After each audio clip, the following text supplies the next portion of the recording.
आपको पता है पहले जमाने में ये जो एक्टर थे इनको क्या बोला जाता था? भांड। भांड कोई बनता है, जबरदस्ती बनाया, तू भांड बन, तू भांड बन। मैं नहीं बनूंगा, मारूंगा, तू भांड बन। और आजकल वही हमारे मॉडल हो गए, जो भांड है ना वही हमारे रोल मॉडल हो गए, जिनका रोल ही नहीं है कोई जीवन में हमारे। ये भांड समाज खराब करते थे, कुछ साइड कर दो, बाहर कर दो, क्योंकि ये अपना एक्टिंग करके दिखाएंगे समाज में। लेकिन आजकल यही समाज को ऑपरेट कर रहे हैं। इन्हीं में से हीरो बनते हैं पहले, फिर बाद में नेता बनते हैं, और ये झूठे फरेबी समाज को चला रहे हैं। और जो हमारे मॉडल है, पता चलता है 3 शादियां कर ली है ना, 2 केसेस है, वो हमारे मॉडल है। नशेड़ी है, जिनका कोई चरित्र नहीं है।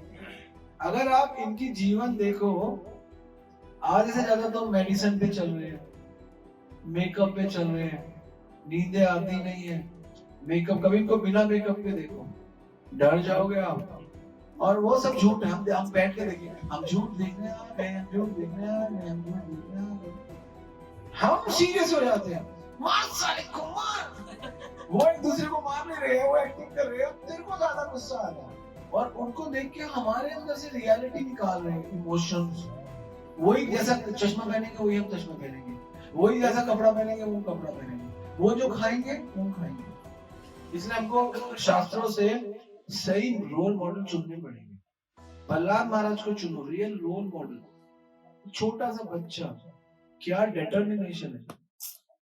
परीक्षित महाराज, क्या श्रवण करने का डिटर्मिनेशन है।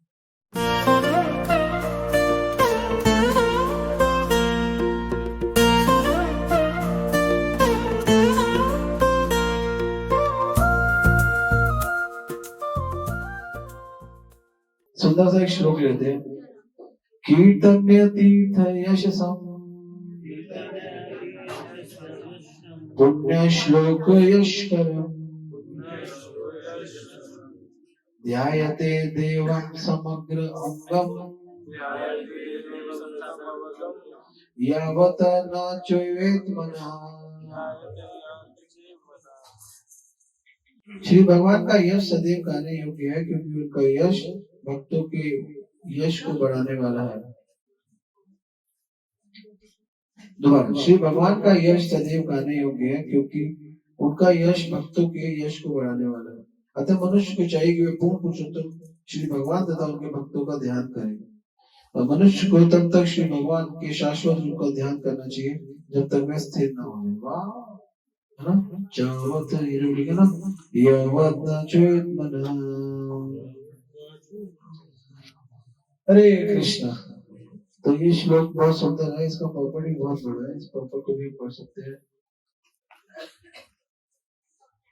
इसे बताया गया मनुष्य को निरंतर अपना ध्यान श्री भगवान पर स्थिर रखना चाहिए, कि जब वह श्री भगवान के असंख्य रूपों को कृष्ण विष्णु राम नारायण से चिंतन करने में अभ्यस्त हो जाएगा, तो उसे योग की सिद्धि प्राप्त हो जाएगी। इसकी पुष्टि ब्रह्म संहिता में हुई है। जिस व्यक्ति में श्री भगवान के प्रति शक्ति विकास हो चुका है और इसके नेतृत्व में दिव्य प्रेमांजन लग चुका है। कौन सा वो? प्रेमांजन जरत भक्ति विलोचनेना संता सदैव सदेशु विलोकयन्ति यम श्याम सुंदर चित्त गुण स्वरूप गोविंदमादि पुरुष तमहं भजामि। गोविंदमादि पुरुष तमहं भजामि। भगवान की आंखों का जिसको काजल लग चुका है, प्रेम का काजल, है ना? यही योग की पूर्णता है। इस योग पद्धति की तब तक चालू रखना चाहिए जब तक मन क्षण भर के लिए विचलित होना बंद न हो, है ना? श्री विष्णु का स्वरूप सर्वोच्च पुरुष तथा ऋषि तथा मुनियों का सदैव दृष्टि गोचर करता है। इसमें कई चीजें सीखने वाली है। इसमें इस श्लोक में क्यों हमने श्लोक लिया? क्योंकि कीर्तन एक ऐसी चीज है जो सब करते हैं। कीर्तन, एक कर्मी भी कीर्तन करता है। कीर्तन का मतलब क्या होता है? कीर्ति का गान करना। बस कर्मी क्या करता है? अपनी कीर्ति का गान करेगा, अपने भाई की, अपने पिता की, अपने दोस्तों की, अपने रिश्तेदारों की। कीर्तन गाता रहेगा, कुछ ना कुछ बोलता रहेगा, है ना, कृष्ण को कीर्ति का गान करते रहेगा। अरे और कौन नहीं मिलेगा तो सचिन तेंदुलकर, विराट कोहली की कीर्ति का गान करेगा। क्योंकि जीव को गाना किसी का अपना दोस्तों का या किसी का गाना गाना बहुत अच्छा लगता है। आपको पता है क्यों हम किसी का गाना गाते हैं? क्योंकि हम या तो उसका गाना गाते हैं, अरे मेरे मामा का लड़का है, समझ में क्या क्या क्या बोला मैंने? क्योंकि हमें एक हमारी आदत है किसी की कीर्ति का गाना, किसी गाना, और इसका मतलब क्यों है? क्योंकि मेरे मामे का लड़का बहुत अमीर है, करोड़पति, क्योंकि वो मेरे मामा का लड़का है। कर मामा के लड़के का गुणगान है, लेकिन डायरेक्टली हमें अपने गुणगान का उसको मामा के लड़के को अपने से जोड़ लेते हैं। मेरी बुआ का बेटा, वो उसका कीर्ति गान, किसी की भी कीर्ति, क्योंकि क्यों ऐसा? क्योंकि उसको अपने से जोड़ लेते हैं, इसलिए। तो हमें इसलिए कहीं ना कहीं घूम फिरा के अपने से जोड़ के अपनी कीर्ति गानी है, बस यही है। बस घूम फिरा के वो अपने गाने है ना। क्या अहंकार नहीं, हमारी आदत है ना, हमें कीर्ति गाने की आदत है, इसलिए हमें कोई भी अपना नहीं मिलता। मामे का लड़का धोखेबाज होता है, बुआ का लड़का धोखेबाज होता है, तो कोई बात नहीं। सचिन तेंदुलकर और विराट कोहली तो धोखेबाज नहीं, उनकी कीर्ति का कोई नहीं मिला, धोनी की गा लेते हैं। क्यों? क्योंकि उनको अपना समझते हैं, इंडिया का है ना, अपना है, दिल्ली का है। लोग तो पता नहीं कहाँ चले जाते, अरे वो भी पंजाबी, मैं भी पंजाबी हूँ, वो भी गुर्जर है, मैं भी गुर्जर हूँ, है ना।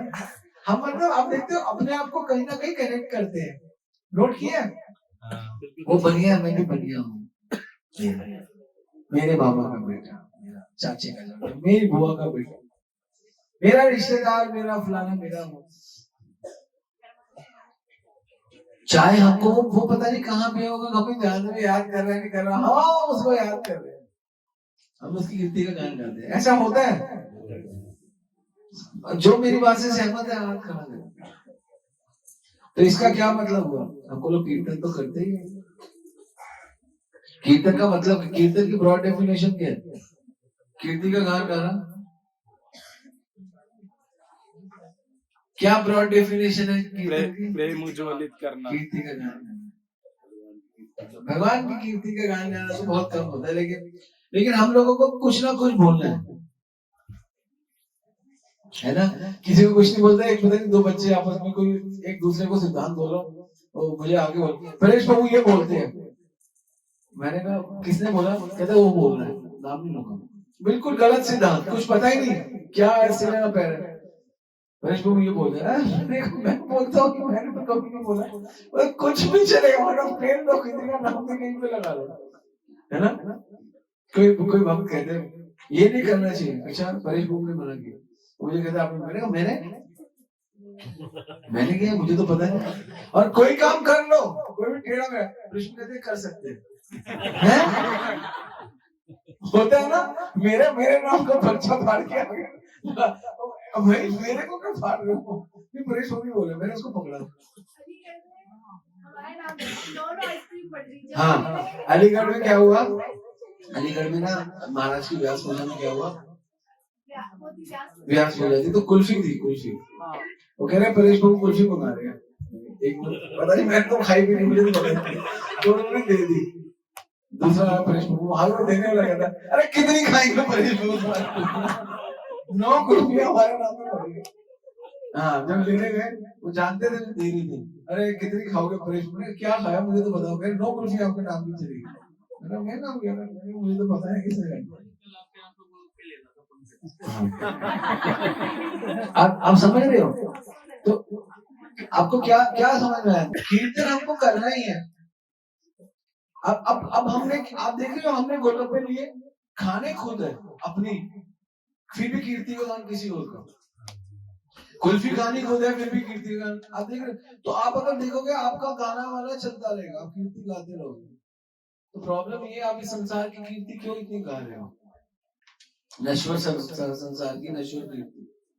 इसका मतलब है कीर्तन। कीर्तन का मतलब होता है जो गाने गाए जाने योग्य, जिसकी कीर्ति गाई जाए, है ना। तीर्थ यश, भगवान की महिमा, कीर्ति, उनकी कीर्ति गाए जो भगवान है। और पुण्य श्लोक, पुण्य श्लोक पता है किनको कहते हैं? भगवान को क्या कहते हैं? उत्तम श्लोक। पुण्य श्लोक कौन है? किसने बोला? Very nice, very nice. उत्तम श्लोक भगवान है और पुण्य श्लोक भगवान के भक्त है। जैसे ये हमारा पुण्य श्लोक है, भक्त है भगवान का। भगवान के भक्त क्या है और भगवान क्या है?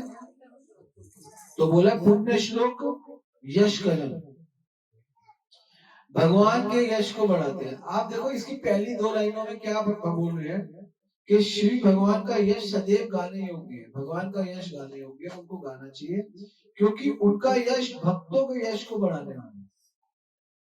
इससे क्या समझ में आया? भगवान का कीर्तन करने वाला व्यक्ति ही और भगवान के कीर्तन करने वाले व्यक्ति का ही यश बढ़ेगा। इस जगत में और किसी का यश नहीं बढ़ेगा। अगर यहाँ पे कोई बढ़ेगा तो उत्तम श्लोक को गाने वाला ही पुण्य श्लोक है। भक्त क्यों है? पुण्य श्लोक है। अगर कोई कहे भक्त पुण्य श्लोक है, क्यों? क्योंकि भक्त उत्तम श्लोक का गान करता है। तो आपसे कोई पूछे कि आप संसार का कीर्तन क्यों करते हो? आपको संसार का कीर्तन नहीं करके भगवान का कीर्तन करना चाहिए। क्या कारण है? सबसे बड़ा कारण क्या है? क्योंकि सिंपल सी बात है, अगर आप भगवान का कीर्तन करोगे तो दुनिया आपका गान करेगी। अगर आप चाहते हो दुनिया आपके पीछे भागे तो आप भगवान के पीछे भागो देंगे। आप भगवान के पीछे नहीं चाहते हो, भगवान आप और लोग आपके पीछे भागे, कैसे होगा? आप जब तक भगवान के लिए कुछ करोगे नहीं तो फिर भगवान किसी को इंस्पायर क्यों करेंगे कि वो आपके लिए कुछ करें? और समझे, अगर आप भगवान के लिए कुछ करोगे, भगवान के लिए कष्ट लोगे, भगवान के लिए योजनाएं बनाओगे। आपको पता है भगवान के लिए योजना बनाने का मतलब क्या होता है? टूर ऑर्गेनाइज करना, डीओटी ऑर्गेनाइज करना, योजना बना रहे। तो उत्तम श्लोक की प्रशंसा करने वाला पुण्य श्लोक डिवोटी। तो यहाँ पे सबसे सुंदर बात क्या है? कीर्तन, कीर्तन हर कोई कर रहा है। एक्चुअली हम सोचते हैं हम इस्कॉन वाले या भक्त लोग कीर्तन कर, सारी दुनिया कीर्तन कर रही है, लेकिन किसी किसी की कीर्ति का गान कर रहे, किसी व्यक्ति विशेष की कीर्ति का गान कर रहे। भगवान की कीर्ति का गान गाने वाला भक्त है, उत्तम श्लोक की कीर्ति गाने वाला पुण्य श्लोक है। तो हमको महात्मा, गीता में भगवान बोलते हैं महात्मा नाम तो महापार्थ देवी प्रकृति महात्मा, और यहाँ पर बोला गया पुण्य श्लोक। पुण्य श्लोक का मतलब उत्तम श्लोक का गुणगान करे, वो है पुण्य श्लोक। जो उत्तम श्लोक का गान नहीं करता वो पुण्य श्लोक नहीं करता। अगर आपको पुण्य श्लोक करना है तो आपको उत्तम श्लोक का गान करना है। अगर आपको निम्न श्लोक या कोई भी श्लोक नहीं, केवल ठोक ठोक बन रहा है, तो आप इस संसार का गान करो। संसार आपको बार बार ठोकेगा, कभी इंसान बनाकर, कभी कुत्ता बनाकर, बिल्ली बनाकर, कभी पक्षी बनाकर, कभी पेड़ बनाकर आपको ठोकेगा। तो यहाँ पे भगवान बता रहे हैं, तो इस जगत में हमारे से नेचुरली गुणगान होगा, किसी ना किसी का होगा। याद रखना, भक्ति करोगे, भक्ति करते करते मान लो किसी भक्त से आपको प्रेम नहीं है, तो भी आप क्या करोगे? उसका गुणगान करोगे। उसका गुणगान मतलब किसी और भक्त के साथ बैठकर उसकी निंदा का गुणगान करोगे। गुणगान तो करोगे, अगर वो नहीं करोगे तो फिर कंपैरिजन करोगे, उस भक्त का उस भक्त के साथ तुलना करोगे। क्योंकि आपको करना है कुछ ना कुछ, गाना गाना है आपको, आप रह नहीं सकते बिना गाना गाए। बड़े भी जो लोग क्या करते हैं, जो लोग जैसे मैं बताता हूँ, जैसे सुबह सुबह मंगला का टाइम है ना, हमने मंगला किया, उससे पहले हमने सुबह क्या किया? चैंटिंग किया। अब चैंटिंग कर लिया, जैसे मैंने सुबह सुबह 16 माला कर ली, अब मैं पूरे दिन 16 माला, मौका लगेगा तो कर लूंगा, क्योंकि खा लिया तो करते रहेंगे, कोई बात नहीं, लेकिन 16 हो गए। अब वहां पर कई लोग नहीं थे जिन्होंने माला नहीं की, लेट उठे, उनकी 2 माला, वो माला करेंगे, वो माला करेंगे और serious devotee, they look like serious devotee, क्योंकि माला हुई नहीं है, वो माला करेंगे वो भक्त दिखेंगे, और जो ऑलरेडी कर चुके हैं अब वो थोड़ा खेल लेगा, थोड़ा उछल लेगा, कूद लेगा, और वो सीरियस हो जाएगा। हरे कृष्ण, लोग कहेंगे oh he is serious devotee actually, he is child, he is आलसी एक्चुअली, वो आलसी है, वो जो खेल रहे हैं वो सीरियस डिवोटी है, बिकॉज वो अपना काम गोटा, और they pretend like Hare Krishna thank you Hare Krishna, समझ रहे हो? ऐसे यही सारे ठग यही ठग है, इसी को कहते हैं स्पिरिचुअल ठग। टाइम पे जो काम ना करे और टाइम के बाद जो काम करे, बेशक टाइम का ही काम करे लेकिन वो ठगी है।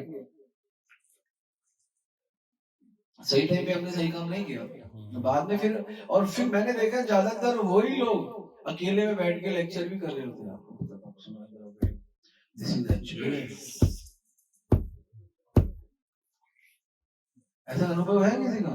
मेरा अनुभव है, वो बहुत बातें करते हैं, यू नो सही टाइम पे चैंटिंग नहीं करी, अब पूरा दिन चैंटिंग करेंगे, कीर्तन करेंगे, कथा करेंगे, सब करेंगे, लेकिन सही टाइम पे चैंटिंग करनी बहुत जरूरी है। इसलिए भगवान का वही व्यक्ति कीर्ति का गान कर सकता है जो सीरियस है, सही सही समय पे युक्त आहार विहार से, युक्त कर्म से, चेतता युक्त स्वप्न बोध से योग भवति दुःखम्। हम लोग अब क्या करेंगे? हम पूरा मस्ती करेंगे, घूमेंगे, खेलेंगे, कूदेंगे, मजे करेंगे, एंजॉय करेंगे। जो लोग थे वहां पे दे लुक लाइक कि हाँ ये तो मजे करते हैं, और चीजें तो इसलिए क्योंकि सही टाइम पे सही काम करना जरूरी है। सुबह उठना सही टाइम पे चाहिए, क्योंकि सोना सही टाइम पे चाहिए।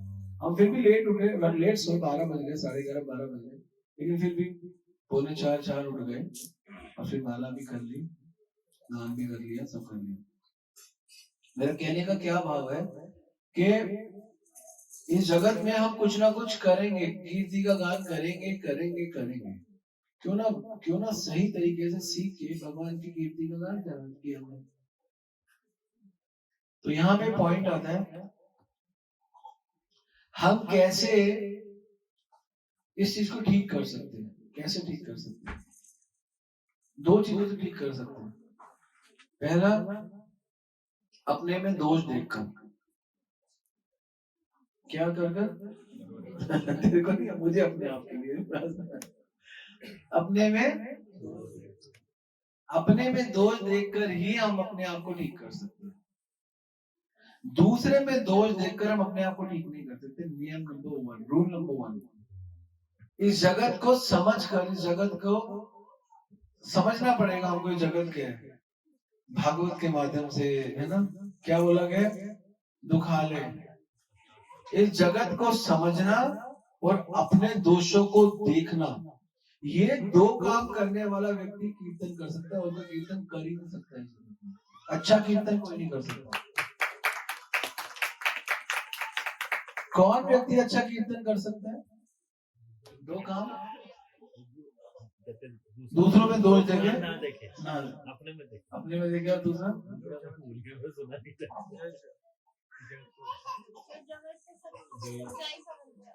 जो जगत को समझ जाए कि है क्या ये जगत, nature, understand the nature of the universe, nature of this planet, and second, understand and able to see defect अपने अंदर देखने का, तो वो व्यक्ति कीर्तन कर सकता। तो मैंने देखा वही व्यक्ति सबसे अच्छा कीर्तन करता। जो करेक्शन मूड में नहीं हो, कभी कीर्तन नहीं कर सकता, वो कभी कीर्तन नहीं कर सकता। करेक्शन मूड वाला व्यक्ति कीर्तन कर सकता। तो जगत को समझना, इसलिए भगवान अर्जुन को गीता में क्या बोलता? माम उपीते पुनर्जन्म दुखाले। क्यों बोला भगवान ने? आपको पता है भगवान ने इस पॉइंट क्यों रेस किया अर्जुन के आगे? क्योंकि जगत को समझो पहले, ये दुखाले हैं, अगर इसको नहीं समझोगे अर्जुन, तुम्हारा बुरा हाल हो जाएगा।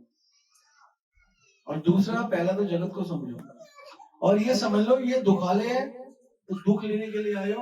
तुम्हारे कोई कर नहीं है कि तुम गोलोक छोड़कर, कोई भी इच्छा, तुम्हारी इच्छा पवित्र नहीं थी, यहाँ पर आयो, तो क्या दोष था जिसके कारण यहाँ आए? वो दोष को सर्च करो।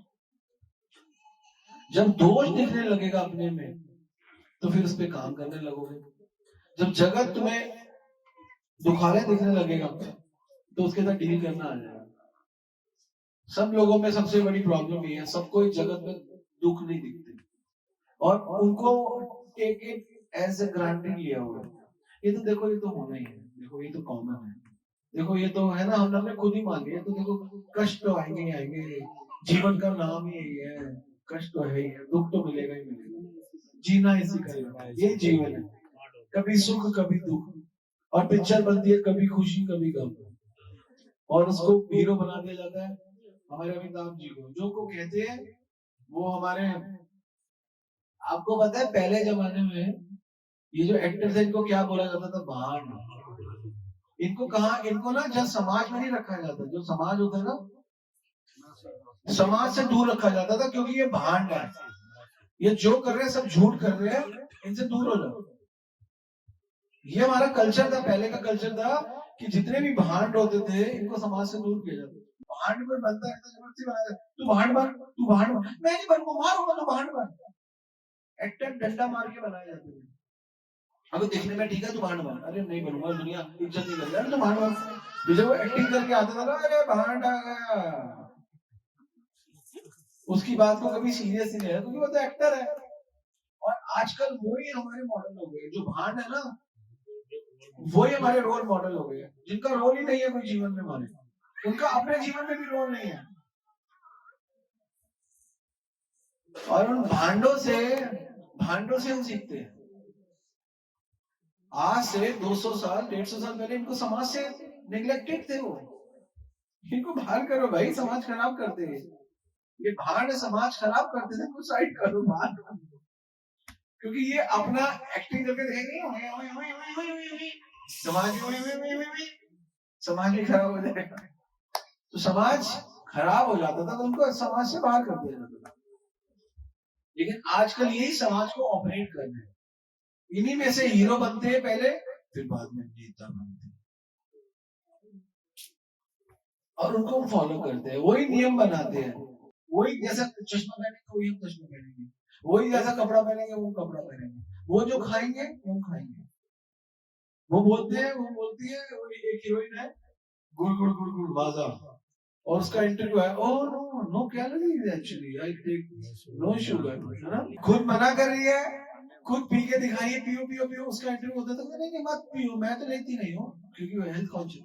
तो तू हजारों लोगों को क्यों प्रमोट कर, क्योंकि झूठ है, तुम भांड हो,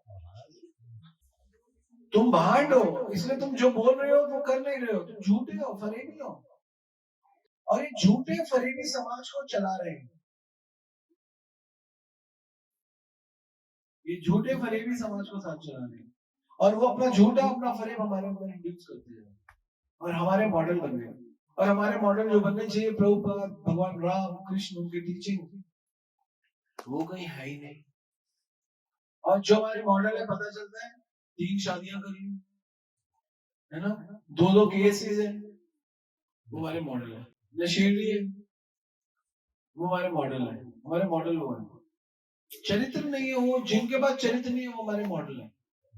एक्चुअली मॉडल ही वो भांड है, और भांड ही हमारे मॉडल है, तो इसलिए हम भी भांड हो गए, हमारा भी दिमाग वही चलता है, इसलिए हमको शास्त्रों से सही रोल मॉडल चुनने पड़ेंगे। प्रहलाद महाराज को चुनो, रियल रोल मॉडल, छोटा सा बच्चा, क्या डिटर्मिनेशन है। परीक्षित महाराज, क्या श्रवण करने का डिटर्मिनेशन है। सुखदेव गोस्वामी, कितना 7 दिन लगातार बोलते रहे भगवान के बारे में, क्या डिटर्मिनेशन है। ये हमारे रोल मॉडल होने चाहिए। भगवान राम, क्या चरित्र है, क्या मर्यादा है। भगवान कृष्ण, क्या टैलेंट है, क्या पावर है, क्या नॉलेज है, क्या स्ट्रेंथ है ना। बलि महाराज, क्या सरेंडरनेस है, मेरे सिर पे रख लो तीसरा भाव, यूं बोलते हो। तो ये हमारे रियल मॉडल नहीं है, हमारे मॉडल चेंज हो गए, हमने भांडों को बहुत आगे कर दिया शुरू, रियल चीज से हटके हम आर्टिफिशियल कैरेक्टर्स में घुस गए, जिनका कोई चरित्र नहीं है। अगर आप इनकी जीवन देखो आधे से ज्यादा तो मेडिसिन पे चल रहे हैं, मेकअप पे चल रहे हैं, नींदें आती नहीं है। मेकअप, कभी इनको बिना मेकअप के देखो, डर जाओगे आप, आपको डर लगने लगेगा, कांपने लगोगे इनको देख के। लेकिन ये इतने सुंदर भांड तैयार होते हैं कि आप लोगों को अट्रैक्ट कर लेते हैं। माया, ये तो माया क्या है, जो नहीं है वो दिखा देती है, ये कुछ नहीं है उनके पास, आपको अट्रैक्ट करते हैं। हम लोगों को इनसे अट्रैक्ट नहीं होना। ये एक रोल करके जा रहे हैं, झूठ है ना। एक पिक्चर में मर गए, हम इतने मूर्ख हैं, उसकी दोबारा पिक्चर आ गई हीरो की, उसका नाम लेके बोलते उसकी दूसरी पिक्चर है, फिर पिक्चर आ गई, पिछली में तो मर गया था, पैदा कहां से हो गए हम? नहीं वही आ जाता है, वही आ जाता है, बेटा कहाँ आता है, वो तो सेम पिक्चर में बेटा आता है ना, अगली पिक्चर में तो वो अलग नाम से आ जाता है। इसका मतलब हम देखने से पहले हम कितने मूर्ख है ना, हम पिक्चर हॉल में जाते हैं 500,000 रुपया खर्च करके झूठ को देखने, है ना, मूर्ख नहीं है। हाँ, हम घुसते हैं पिक्चर हॉल का दरवाजा खोलते हैं, वो काली काली पिक्चर, अपनी आंखें बंद करके काले उसमें जाके देखते हैं गोरी गोरी पिक्चर, और वो सब झूठ है। हम बैठ के देखेंगे, हम झूठ देखने आ गए, हम झूठ देखने आ गए, हम झूठ देखने आ गए। वो मरेगा नहीं, मरेगा तो जिंदा रहेगा, तो मरेगा ही नहीं। उनके झूठ से हमारे अंदर भावनाएं बनती है। वो झूठ देख के हम सीरियस हो जाते हैं, मार साले को मार, वो एक दूसरे को मार नहीं रहे हैं, वो एक्टिंग कर रहे हैं, तेरे को ज्यादा गुस्सा आ रहा है। मतलब वो लोग जो है रियल नहीं है, अनरियल है, और उनको देख के हमारे अंदर से रियलिटी निकाल रहे हैं, इमोशंस, करप्शन कर रहे हैं, सब झूठ भांड देखकर। तो क्योंकि हम लोगों को स्वाभाविक कीर्तन करना है, आपको पता नहीं है, हमको बनाया ही भगवान ने कीर्तन करने के लिए, हमको बनाया ही गुणगान करने के लिए। या तो भगवान का गुणगान करो या भगवान के भक्तों का गुणगान करो, इसके सिवा किसी का भी गुणगान करोगे तो भांड कहलाओगे बस। और यहाँ पे लिख रहे हैं, मनुष्य को चाहिए कि वह पूर्ण पुरुषोत्तम श्री भगवान तथा उनके भक्तों का ध्यान करें तो गुणगान करें। मनुष्य को तब तक श्री भगवान के शाश्वत रूप का ध्यान करना चाहिए तब तक वो उनका मन स्थिर ना हो जाए। तो मन स्थिर करना है मतलब आपको नॉलेज लेनी है, आपको सीखना है, आपको सीखना पड़ेगा कि इस संसार में दो चीजों पे सबको डिपेंड करता है हमारी साधना का। पहला, हमें अपने में दोष देखना है। अपने में क्या दोष देखे? अपने में ये दोष देखे, ये अनरियल चीज को मैं रियल क्यों मान रहा हूँ, और जो रियल चीज है इसको रियल अनरियल क्यों मान रहा हूँ। और ये संसार को समझ जाओ भैया, इस संसार में एवरीथिंग इज आर्टिफिशियल। आर्टिफिशियल नहीं, एक्चुअली कहेंगे शाश्वत नहीं है ना। क्या बोलते हैं, ममे वांशो जीव लोके जीव भूत सनातन। और दूसरा बोला नहीं अभी क्यों बोला था, माम उपेत्य पुनर्जन्म दुखाले अशाश्वत। सनातन और अशाश्वत, सनातन और अशाश्वत। जगत क्या है? अशाश्वतम है, ये शाश्वत नहीं है, दुखाले है। और हम कौन है? हम सनातन है। और भगवान कौन है? भगवान सनातन है। हम क्यों अशाश्वत के लिए भाग रहे हैं? क्यों सनातन को छोड़ रहे हैं?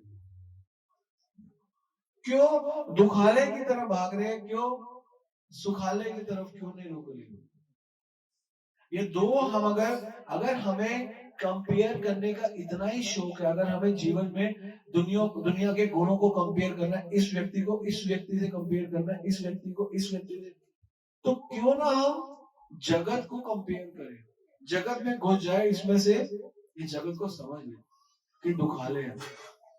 और अगर कंपेयर करना है तो अपने आप को अपने आप से कंपेयर करना कि मैं आज से 3 साल पहले कैसा था, अब मैं कैसा हूं, और मुझे अगले 3 साल बाद कैसा होना है। यही कंपैरिजन आपका सही है, यही चीज आपको ठीक करेगी। और ये कैसे होगा? आपको दोष देखना पड़ेगा, अपने में दोष देखो और जगत को समझ जाओ। वैसे ये नहीं कहूंगा जगत में दोष देखो, अपने में दोष देखो और जगत को सही तरीके से समझने का प्रयास करो। कि जगत में सही तरीके से क्या समझना है कि हम आए क्यों हैं, हमें करना क्या है, हमारे फायदा क्या है, हमें भांडों से नहीं सीखना। सबसे बड़ी प्रॉब्लम है हम लोगों ने अपने मॉडल्स ही गलत बनाए हैं। हमारे मॉडल्स कौन है? नहीं, या तो किसी ने अगर अगर अपना हीरो मॉडल बनाया तो कृष्ण को मॉडल बनाया, इतनी एक्टिंग तो अच्छी कृष्ण से कोई नहीं करता। और किसी ने अपना मॉडल उनको बनाया, वो पैसा कमाने वाला कौन है सबसे ज्यादा धनवान? एलन मस्क बनाया, तो कुबेर जी को बना लो अपना model. Kuber is well Elon Musk, तो क्यों ना कुबेर जी को अपना बनाया रियल मॉडल, क्यों ना लक्ष्मी जी को बनाया, है ना? एलन मस्क के पीछे पड़ते हैं, लक्ष्मी जी को छोड़ देते हैं। अरे एलन मस्क को भी तो लक्ष्मी लक्ष्मी ने दे रही है, हमारे रियल मॉडल वो है। और लक्ष्मी और माया में फर्क होता है। वो पैसा जो जो आपके पास आ जाए और आपका दिमाग ना खराब करे, उसको लक्ष्मी कहते हैं। जो पैसा आ जाए और आपको टेंशन दे, भय दे, उसको माया कहते हैं। तो एलन मस्क कोई लक्ष्मी के पीछे नहीं है, माया के पीछे, क्योंकि टेंशन भी तो दे ला रही है। भक्त देखो, हमारे प्रभु को देखो, जो आया मस्त है, ये लक्ष्मी है। जो आया लक्ष्मी, अब भी है, कोई टेंशन नहीं, आराम से, है ना? इनको देखो, इनको देखो, इनको देखो, इनको देखो, आराम से। जो आया लक्ष्मी है, टेंशन कोई नहीं। ज्यादा आएगा तो फिर टेंशन है, कहाँ समेटे, क्या करें क्या ना करें, क्या यूज करें। तो जब तक हमको अपने में दोष नहीं दिखेंगे और जब तक संसार की समझ नहीं आएगी, तब तक हम कीर्तन नहीं कर पाएंगे, ढंग से कीर्तन नहीं कर पाएंगे। या भगवान जो कह रहे हैं ना, कीर्तन करो, है ना? कीर्तन या तीर्थ तीर्थ यश सब। और आपको पुण्य श्लोक बनना है, पुण्य श्लोक यश कदम, भगवान का यश गाने वाला। वो आप तब तक नहीं बनोगे, और इम्पॉसिबल है आपका बनना, आप भूल जाओ बनोगे, तब तक नहीं बनोगे जब तक, हाँ, जब तक आप जगत को समझोगे नहीं और अपने अंदर दोष नहीं दोगे।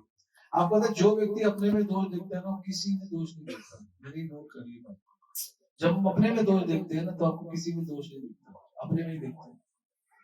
हो सकता है कि कभी कभी आप किसी को बोल दो, कर लो, वो भी उसके कल्याण के लिए, या थोड़ा बहुत हंसी मजाक में कर दिया तो कर दिया, वरना हमेशा आप देखोगे कि अपने में ही दोष है, दूसरे में नहीं। और अगर आपको कोई कुछ कह भी रहा है और आपको ठीक करने के लिए कह रहा है, तो सहन लो, क्या दिक्कत है? अच्छा, ये आपके लिए आपकी भलाई चाहता है, तो कह रहा है ना? और हम क्या, हम रिसीव नहीं कर पाते, और जब हम रिसीव करते हैं तो हम देखो हमारा कितना कल्याण है, बहुत कल्याण है। हम इस जगत में ना उनसे लेते हैं जो बहुत पॉपुलर है। हम भक्ति में भी ऐसे ही रहते हैं, भक्ति में भी एक व्यक्ति मुझे कहता, पता है मेरे गुरु महाराज कौन है? पता है कौन है? हमने कौन है? एयरपोर्ट पे यूं कर गया, do you know my Guru Maharaj? मैंने कहा फिर वो मुझे उनका नाम लिया, मैंने कहा अच्छा, वेरी नाइस। कह रहे आपको पता है सबसे ज्यादा शिष्य हमारे महाराज के? मैंने हाँ मुझे पता है। कह रहे आपको पता नहीं? मैंने कहा बिल्कुल पता है प्रभु जी, आपके महाराज के सबसे ज्यादा शिष्य मैं बता रहा था, शायद आपको पता ना हो, मुझे पता। तो मतलब इट्स गुड के, लेकिन इससे आपको कोई फर्क नहीं है। आपके आपको ये जो आप ना उसके अंदर दोष देख रहे हो, उसके महाराज के शिष्य का महाराज में दोष देख रहे हो अपने, उनके महाराज में इनडायरेक्ट। आपको ये बोला चाहिए ठीक है, हम ये तो उनके शिष्य हैं, आपके महाराज बहुत अच्छे, उनके महाराज का उल्लेख करना चाहिए, क्योंकि बड़े या छोटे को फर्क नहीं पड़ता, लेकिन दिस इज द तरीका ही है।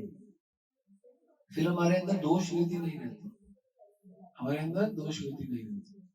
जैसे अपने दोष देखने का प्रयास करो और जगत को समझने का प्रयास करो, देखो ठीक है।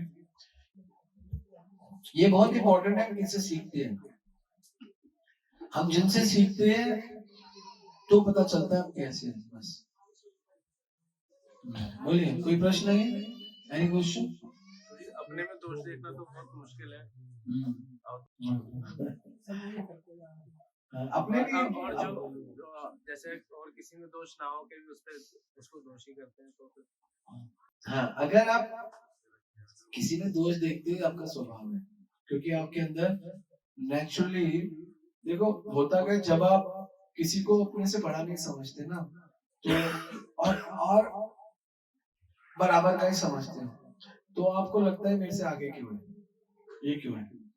जैसे दो दोस्त होते हैं, जैसे मानो तुम सब दोस्त हो, तुम एक दूसरे को ऐसा सोचते हो बराबर है, बराबर का समझते हो, तो आपको को लगता है। लेकिन जब कोई बड़ा आ जाता है ना, कोई सीनियर होता है, तो फिर तुम अपने आप उनके प्रति आप लोगों का रिस्पेक्ट अलग हो जाता है ना, ऐसे ही चलता है। तो जब हम किसी में दोष देखते हैं तो इसका मतलब हम उनको अपने जैसा समझते हैं। जब हम किसी में दोष नहीं देखते तो हम उसका मतलब हम उनसे अपने को बड़ा समझते हैं। अभी तो दोष नहीं देख रहे, कोई बड़ों का दोष नहीं देखता ना। बड़ों का, गुरु का कहाँ दोष दिखता है? गुरु कुछ भी बोल देंगे तो दोष कहाँ दिखेगा? गुरु महाराज कुछ कहते हैं, किसको दोष देते हैं? किसी को नहीं देते। कुछ भी कहेंगे, चाहे वो आपके फेवर में हो चाहे फेवर में नहीं हो। तो इसलिए जब हमको एक दूसरे में दोष दिखता है ना, तो हम उसको अच्छा समझते नहीं है। या तो ये तो नहीं कहूंगा अपने बराबर समझते, कई बार बराबर से भी बड़ा समझ के भी दोष देख लेते हैं, अपना नहीं समझते तो दोष देख लेते हैं, और अपने को बहुत बड़ा समझते हैं दोष देख लेते हैं। तो जब हम उसको बड़ा देखने लगेंगे ना, तो दोष नहीं दिखेगा, तो बड़ापन उसका बड़ापन दिखेगा। लेकिन जब हम उसको बड़ा ही नहीं देखते, वो छोटा देखते हैं, अपने जैसा, अपने से भी नीचे देखते हैं, तो उनको दोष ही देखते हैं। एक माँ को अपने बच्चे में दोष दिखता है, क्यों दिखता है? क्योंकि वो अपने से छोटा समझते हैं, दोष दिखते हैं, करेक्ट करती है। गुरु को शिष्य में दोष दिखता है, गुरु ठीक करते हैं, दोष दिखता है। लेकिन ये बहुत खतरनाक है कि शिष्य को गुरु में दोष दिखता है, ये ज्यादा खतरनाक है। गुरु शिष्य में दोष देखने चलता है, शिष्य गुरु में दोष देख लेगा तो बहुत खतरनाक है। तो फिर उसको उसकी प्रगति होना ही फिनिश हो जाएगा, क्योंकि हमारा माइंड ये तो करता है, हमारा माइंड फाइनली यही दिखा देगा आपको एक दिन। और जब हमारी दोष वृत्ति है तो वो गुरु में आगे खत्म हो जाएगी, गुरु छोड़ो भगवान तक पहुंच जाएगी।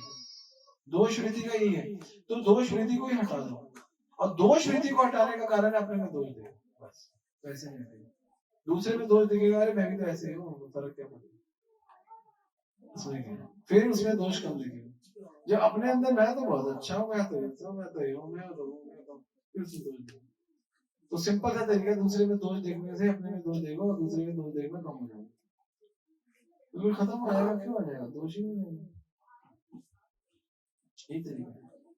अगर हम दूसरे में दोष देखते रहेंगे, देखते रहेंगे, देखते रहेंगे, और अपने में नहीं दोष देखेंगे, तो निश्चित रूप से हमसे अपराध हो जाएगा। हमें दूसरे में दोष दिख रहा है, ठीक है, तो दोष को समझ लो कि आपको लगता है गलत कर रहा है, फिर अपने अंदर एनालाइज करो, मेरे में तो नहीं है, मेरे में तो नहीं है। फिर उसके किसी सीनियर को बोलो कि मुझे ऐसा लगता है इसमें प्रॉब्लम है, मुझे लगता है हो सकता है मैं करेक्ट भी, मैं भी करेक्ट और राइट, ऐसा बता सकते हैं, वो आपको फिर बताएंगे क्या है। तो इसलिए हमें अपने, जब हमें किसी में दोष दिखते हैं तो इसका मतलब हमको वो अपना नहीं लगता, पहली चीज, हम उसको अपने से छोटा समझते हैं, दूसरी चीज, और तीसरी चीज, हमारा उसके जीवन में कोई अस्तित्व भी नहीं है, इसलिए हमको दोष दिखता है। तो ऐसे व्यक्तियों के साथ अगर आपको बार बार दोष दिखे तो उनके साथ लिमिटेड व्यवहार करो, और लिमिटेड कन्वर्सेशन करो, क्योंकि आप लोग जब ऐसा करोगे तो आपको दोष दिखेगा, आपके मनसा वाचा कर्मणा, कर्म बन जाएगा, मोक्ष निकल जाएगा, तो उसका ध्यान रखना, ठीक है।